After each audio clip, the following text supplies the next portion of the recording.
안녕하세요. 놀라운 논란의 미스터 논란입니다. 손흥민 선수가 뛰고 있는 토트넘 소식 전달드리도록 하겠습니다. 최근 디 애슬레틱에서는 토트넘이 히샬리송을 생각보다 더 많이 그리워할 수밖에 없는 상황이다 라고 이야기를 하면서 이 손흥민 선수의 위대함에 대해 인정하면서도 이 손흥민 선수가 가지고 있는 일종의 단점이 있다 라고 이야기를 하고 있습니다. 물론 모든 선수는 장단점이 있죠. 그런데 이 부분 사실은 손흥민 선수의 문제가 아니라 팀적으로 좀 문제가 있는 이유가 무엇인지 이 원문 기사를 한번 살펴보면서 바로 들어가 보시죠.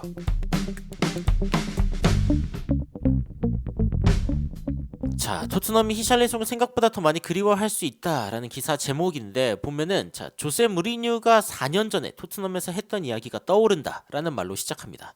이제 이게 이불 비유인데 여러분들 이거 들어보셨는지 모르겠습니다. 굉장히 재밌는데 It's like when you have a blanket in your bed. 자, 이 침대에서 이불을 가지고 있을 때, 이불을 갖고 있을 때, 만약에 이 발이 나와 있으면은, 그럼 발 쪽을 이제 커버하기 위해서 이불을 밑으로 당길 수 있죠. 이불을 밑에 쪽으로 당기면은 이제 발은 커버가 됐는데, 근데 이제 이 상반신이 오히려 좀 많이 노출되게 되네. 그러니까 이 이불이 너무 작다 이거죠. 그러니까 추운 날에 만약에 작은 이불을 가지고 있으면은 발을 덮으려고 하다 보면은 상반신이 드러나고 상반신을 이렇게 덮으려고 하다 보면은 발이 노출되고 그러니까 이 부분에 대해서 이 조세 무리뉴 감독이 뭔가 불평을 하는데 비유적으로 쓴 겁니다. 커버가 다 안 된다. 근데 요즘에 토트넘이 데리고 있는 이 공격수들을 보면은 약간 그런 느낌이 든다라고 이야기를 하고 있습니다. 그러니까 모든 옵션이 나름의 어떤 그 솔루션을 제공을 하는데 근데 동시에 어떤 문제가 발생한다는 거죠.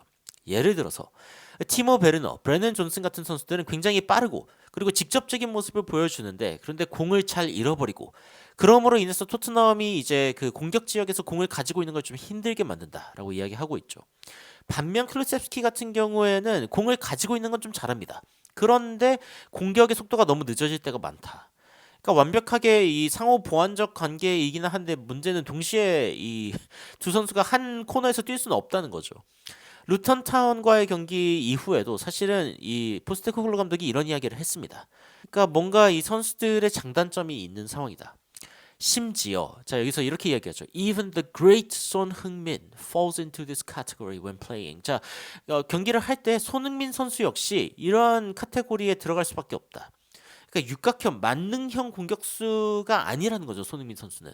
이거는 인정할 건 인정해야 됩니다. 맞죠? 손흥민 선수를 마치 뭐 해리 케인처럼 쓸 수는 없는 노릇입니다. 예를 들면 이 손흥민 선수는 엄청나게 lethal finisher, 강력한 어떤 결정력을 가지고 있는 선수다. 이거는 맞죠. 사실 여러분들 지금도 이 손흥민 선수는 페널티 킥을 제외하고 이 XG 값을 overperform, 그러니까 더 좋은 모습을 보여주는 최고의 선수 중 한 명입니다. 손흥민 선수는 골 기대값보다 4.79골을 이상을 기록을 하면서 여전히 최고의 결정력을 가지고 있는 선수라는 데는 이견이 없고 프리미어 리그에서도 심지어 이 골 기대값 이상의 이 득점을 기록하고 있는 팀이 단 4팀밖에 없습니다. 아스날, 맨시티, 토트넘, 풀럼 이렇게 4팀밖에 없습니다. 제가 이거 계속 누르고 있는데 토트넘 같은 경우에는 10.48골을 더 기록을 하면서 거의 맨체스터 시티랑 비슷합니다. 골 기대값을 웃도는 정도가요.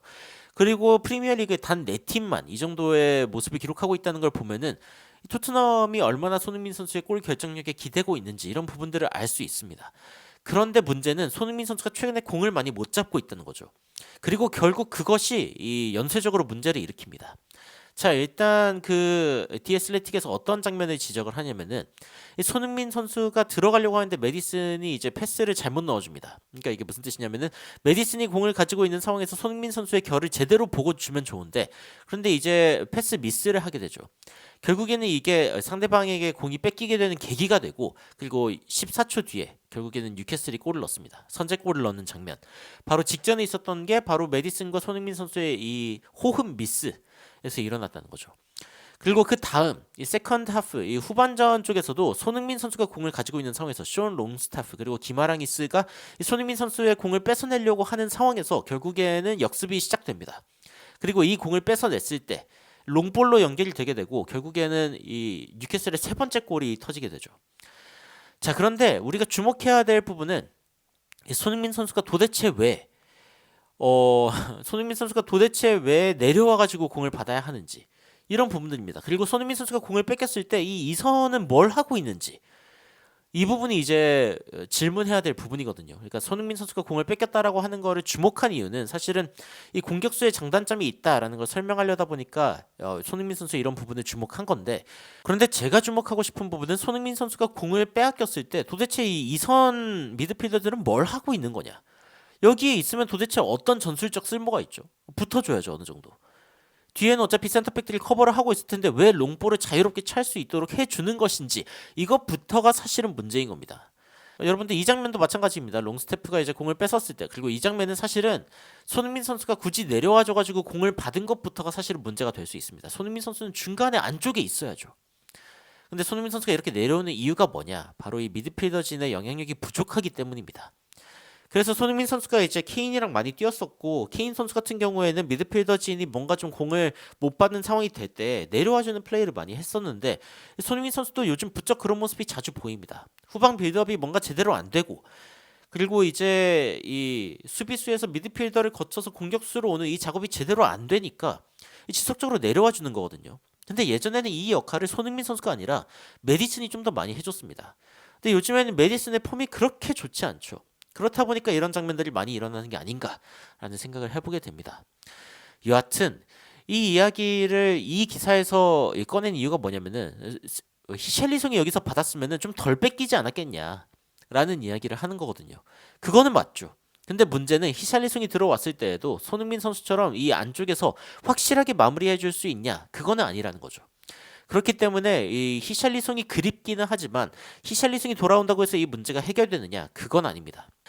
자, 결국에는 뭐 또 이런 장면들도 있었습니다. 크루셉스키가 이제 측면 쪽에서 손흥민 선수에게 패스를 하려고 패스를 했는데, 손흥민 선수가 이 공을 못 받게 됩니다. 패스가 손흥민 선수 뒤쪽으로 가버리게 되죠.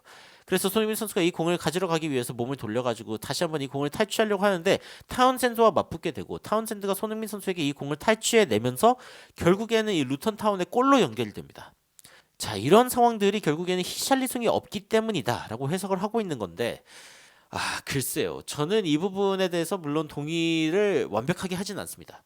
여기서도 그렇게 이야기하죠. 공정하게 이야기하자면 히샬리송도 이 이불 이론에서 벗어날 수가 없다. 그러니까 센터 포워드가 할 수 있는 여러 가지 일들을 잘하기는 하지만 가끔은 좀 허무하게 공을 잃어버리거나 아니면 터치가 좀 클럼지하다. 그러니까 약간 좀 뭔가 덤벙대다라는 걸 이야기를 하는 건데, 히샬리송의 터치도 굉장히 투박한 편이거든요. 그렇기 때문에 히샬리송이 완벽한 어떤 해결책이 될 수 있다라고 이야기할 수는 없습니다. 하지만 기사에서는 또 이렇게 이야기합니다. 히샬리송이 있을 때 토트넘이 그나마 좀 덜 완벽한 모습을 덜 보여줬다. 그러니까 덜 완벽한 모습을 덜 보여줬다. 부정의 부정이기 때문에 좀 해석하기 힘들 수 있지만 그나마 좀 더 완벽에 가까웠다라고 이야기를 하고 있는 거죠.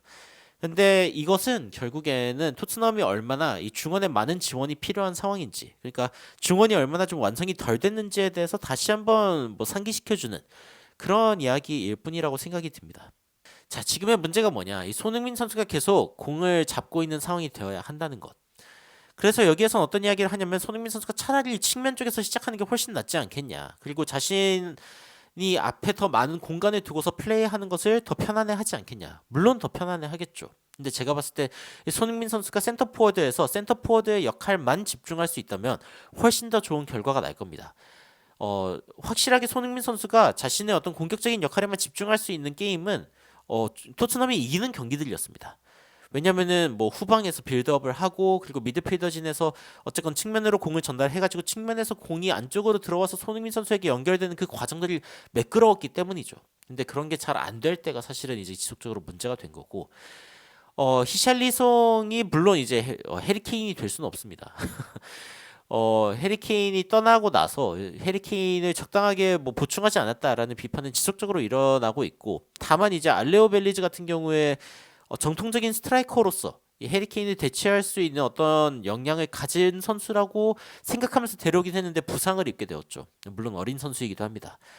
토트넘의 공격이 제대로 돌아가는 경우가 이번 시즌에 거의 없었다라고 이야기가 나오면서 히샬리송이 일단은 좀 그리운 상황이 지속적으로 보인다라는 이야기가 일단 이 기사의 마무리이기는 합니다.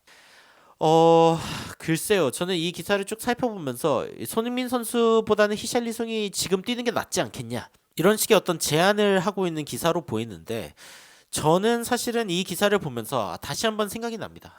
이 토트넘이 지금 이 수비 이선, 그러니까 이 미드필더 쪽에서의 어떤 빌드업 문제, 그리고 이제 수비 시, 공격 시의 이 위치 선정의 문제가 분명히 있다라는 생각이 더 많이 들게 됩니다. 공격진의 문제라고도 이야기를 할 수 있지만 공격진에게 패스가 안 오면은 어떻게 공격진을 탓할 수가 있겠습니까? 실제로 지난 경기 이 뉴캐슬과의 경기에서 이 공격수들이 좋은 자리로 갔음에도 불구하고 미드필더진이 공을 주지 않았다라는 비판도 굉장히 강했거든요. 그렇기 때문에 이 미드필더진의 어떤 플레이가 조금 더 향상될 필요가 있지 않나라고 저는 개인적으로 생각하고 있습니다. 실제로 이제 안제 포스테코글루 감독이 이날 경기에서 가장 먼저 했던 두 개의 교체는 바로 미드필더진의 교체였습니다. 호이비에르와 사르를 투입해주는 교체였죠. 이런 부분들을 생각할 때 토트넘의 조직력이 조금 더 올라올 필요가 있다라는 생각이 듭니다.